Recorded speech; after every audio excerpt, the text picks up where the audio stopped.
Email மூலம் புதுச்சேரி ஜிப்மர் மருத்துவமனைக்கு வெடிகுண்டு மிரட்டல் விடுத்த நிலையில் மாணவர்கள் மற்றும் நோயாளிகளின் உறவினர்களை வெளியேற்றி மோப்ப நாய் உதவியுடன் வெடிகுண்டு நிபுணர்கள் மற்றும் 200க்கும் மேற்பட்ட காவல்துறையினர் தீவிர சோதனை மேற்கொண்டதால் பரபரப்பு ஏற்பட்டது. மத்திய அரசின் ஜிப்மர் மருத்துவமனை புதுச்சேரி கோரிமேடு பகுதியில் உள்ளது. புதுச்சேரி மட்டுமன்றி தமிழகத்தின் பல்வேறு மாவட்டங்களில் இருந்தும் இங்கு நாள்தோறும் 7000க்கும் மேற்பட்ட நோயாளிகள் சிகிச்சை பெற்று செல்கின்றனர். இந்நிலையில் இன்று பிற்பகல் ஜிப்மர் நிர்வாகத்தின் மெயிலுக்கு மர்ம நபர் ஒருவர் ஜிப்மர் மருத்துவமனை வளாகத்தில் வெடிகுண்டு வைத்துள்ளதாக மிரட்டல் விடுத்துள்ளார். இதனையடுத்து வெடிகுண்டு மிரட்டல் தொடர்பாக காவல்துறையினருக்கு ஜிப்மர் நிர்வாகம் தகவல் தெரிவித்த நிலையில் சம்பவ இடத்திற்கு விரைந்து வந்த காவல்துறையினர் மற்றும் வெடிகுண்டு நிபுணர்கள் மோப்ப நாய் உதவியுடன் பல்வேறு பிரிவுகளில் நோயாளிகளின் உறவினர்கள் மற்றும் மருத்துவ மாணவர்களை வெளியேற்றி தீவிர சோதனை மேற்கொண்டனர். இதேபோல் மருத்துவமனைக்குள் வாகனங்கள் அனுமதிக்காமல் நோயாளிகளின் உறவினர்கள் உள்ளே அனுமதிக்காமல் இருந்தனர். தொடர்ந்து தீயணைப்பு வாகனங்களும் வரவழைக்கப்பட்டது. மேலும் முதுநிலை காவல் கண்காணிப்பாளர் நாரா சைதன்யா கலைவாணன் தலைமையில் 200க்கும் மேற்பட்ட காவல்துறையினர் சோதனை நடத்தினர். பொதுமக்கள் மற்றும் நோயாளிகள் எந்தவித அச்சமும் இன்றி இருக்க வேண்டும் என வெடிகுண்டு மிரட்டல் விடுத்தது தொடர்பாக சைபர் கிரைம் காவல்துறையினர் வழக்கு பதிவு செய்து விசாரணை நடத்தி வருகின்றனர்.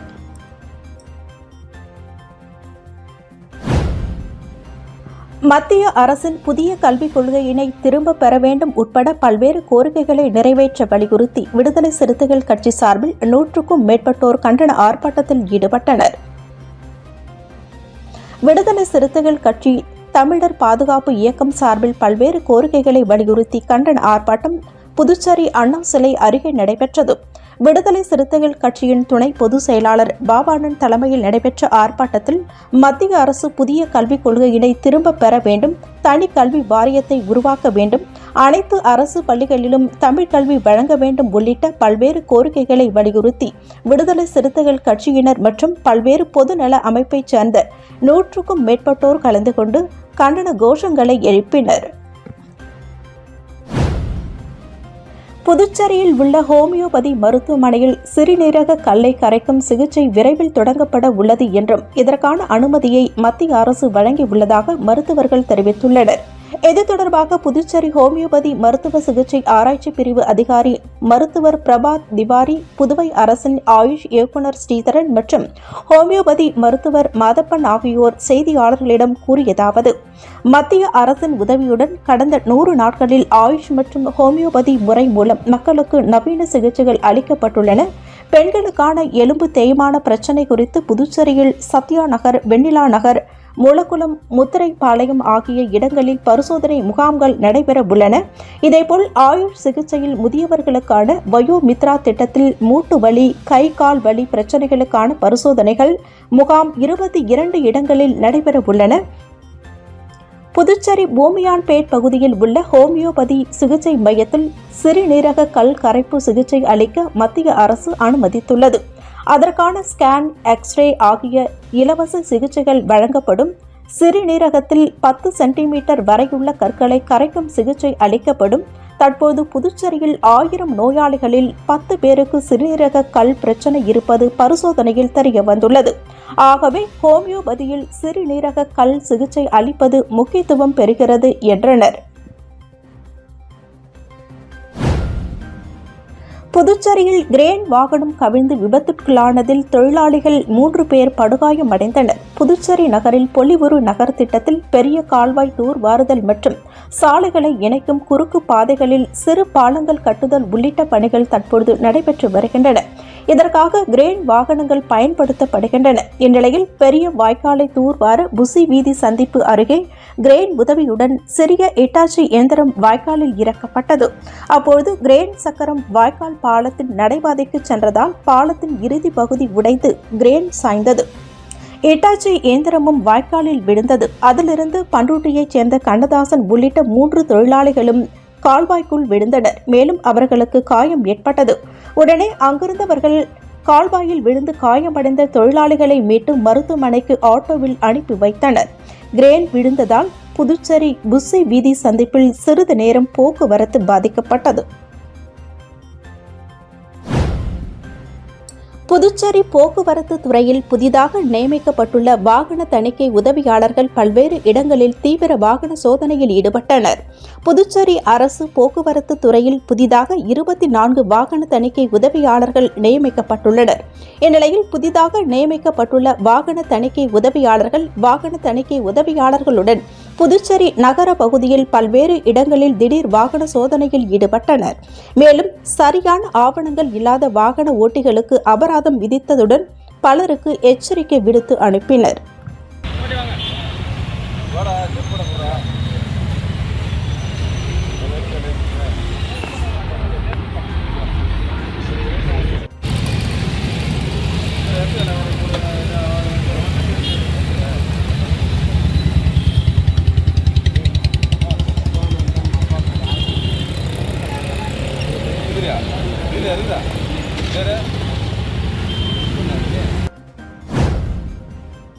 ஒசூடு சட்டமன்ற தொகுதிக்கு உட்பட்ட தொண்டமாநத்தம் கிராமத்தில் கட்டப்பட்டுள்ள மேல்நிலை நீர்த்தேக்க தொட்டியுடன் கூடிய மேம்படுத்தப்பட்ட குடிநீர் திட்டம் திறப்பு விழாவில் துணைநிலை ஆளுநர் கைலாஷ்நாதன் கலந்து கொண்டு திறந்து வைத்தார். புதுச்சேரி ஒசூடு தொகுதிக்கு உட்பட்ட தொண்டமாநத்தம் பகுதியில் கட்டப்பட்டு வரும் குடிநீர் தேக்க தொட்டியின் கட்டுமான பணி கடந்த 10 ஆண்டு காலமாக வழக்கின் காரணமாக நிலுவையில் இருந்தது. இதனால் மக்கள் பாதிக்கப்பட்டு வந்தனர். இந்நிலையில் தொகுதியின் சட்டமன்ற உறுப்பினரும் ஆதி திராவிடர் நலத்துறை அமைச்சருமான சாய்ஜி சரவணகுமாரின் தீவிர முயற்சியில் வழக்கு முடிக்கப்பட்டு கடந்த வருடம் நீர்த்தேக்க தொட்டி கட்டுமான பணிக்கு பூமி பூஜை செய்து பணி தொடர்ந்து விறுவிறுப்பாக நடைபெற்று முடிக்கப்பட்டது. அதைத் தொடர்ந்து இன்று அதற்கான திறப்பு விழா நிகழ்ச்சி நடைபெற்றது. இந்நிகழ்ச்சியில் சிறப்பு விருந்தினராக ஆளுநர் கைலாஷ்நாதன் கலந்து கொண்டு பொதுமக்களின் பயன்பாட்டிற்கு துவக்கி வைத்தார். இந்நிகழ்ச்சியில் முதலமைச்சர் ரங்கசாமி, சபாநாயகர் செல்வம், ஆதி திராவிடர் நலத்துறை அமைச்சர் சாய்ஜி சரவணகுமார் ஆகியோர் முன்னிலை வகித்தனர். விழாவில் தலைமை செயலர் டாக்டர் சரத் சௌஹான், பொதுப்பணித்துறை செயலர் ஜெயந்த்குமார், பொதுப்பணித்துறை தலைமை பொறியாளர் டாக்டர் தீனதயாளன், கண்காணிப்பு பொறியாளர் வீரச்செல்வம், பொது சுகாதார கோட்டம் செயற்பொறியாளர் உமாபதி, உதவி பொறியாளர் பீனராணி, இளநிலை பொறியாளர்கள் சுதர்சனம், திருவேங்கடம், வெளியனூர் கொம்யூன் பஞ்சாயத்து ஆணையர் ரமேஷ், உதவி பொறியாளர் திருநாவுக்கரசு, இளநிலை பொறியாளர் ரங்க மன்னார் உட்பட ஏராளமானோர் கலந்து கொண்டனர். மேலும் பாஜக ஒசூடு தொகுதி ஒருங்கிணைப்பாளர் சாய் தியாகராஜன் மற்றும் பாஜக நிர்வாகிகள், கூட்டணி கட்சியினர்கள் ஏராளமானோர் கலந்து கொண்டு விழாவை சிறப்பித்தனர். முன்னதாக தொண்டமாநத்தம் பகுதியில் உள்ள பிடாரி அம்மன் கோவிலில் ஆளுநர் கைலாஷ்நாதன் மற்றும் முதலமைச்சர் ரங்கசாமி ஆகியோருக்கு பூரண கும்ப மரியாதையுடன் உற்சாக வரவேற்பு அளிக்கப்பட்டது. இதைத் தொடர்ந்து 5 லட்சம் லிட்டர் கொள்ளளவு கொண்ட மேல்நிலை நீர்த்தேக்க தொட்டியினை திறந்து வைத்தார். இதனையடுத்து அப்பகுதியில் ஆளுநர், முதலமைச்சர், சட்டப்பேரவைத் தலைவர், அமைச்சர் ஆகியோர்கள் மரக்கன்றுகளை நட்டனர். மேலும் அனைவரையும் வரவேற்கும் விதமாக 10 கண்ணு நுழைவு வாயில் முதல் தொண்டமாநத்தம் பகுதி வரை வழி நெடுகிலும் வாழை மரங்கள் மற்றும் தோரணங்கள் கட்டி தொகுதி பாஜகவினர் மிக சிறப்பாக வரவேற்பு அளித்தனர். புதுவை ஜிப்மரில் PhD படிப்புகளில் சேர ஆன்லைன் மூலம் விண்ணப்பிக்கலாம் என அறிவிக்கப்பட்டுள்ளது. ஜிப்மர் மருத்துவக் கல்லூரி நிர்வாகம் வெளியிட்டுள்ள செய்திக்குறிப்பில், புதுச்சேரி ஜிப்மர் மருத்துவக் கல்லூரியில் PhD படிப்பில் உயர் வேதியியல் 3, மருத்துவ புற்றுநோயியல் 1, மகப்பேறியல் 1 என 5 இடங்கள் உள்ளன.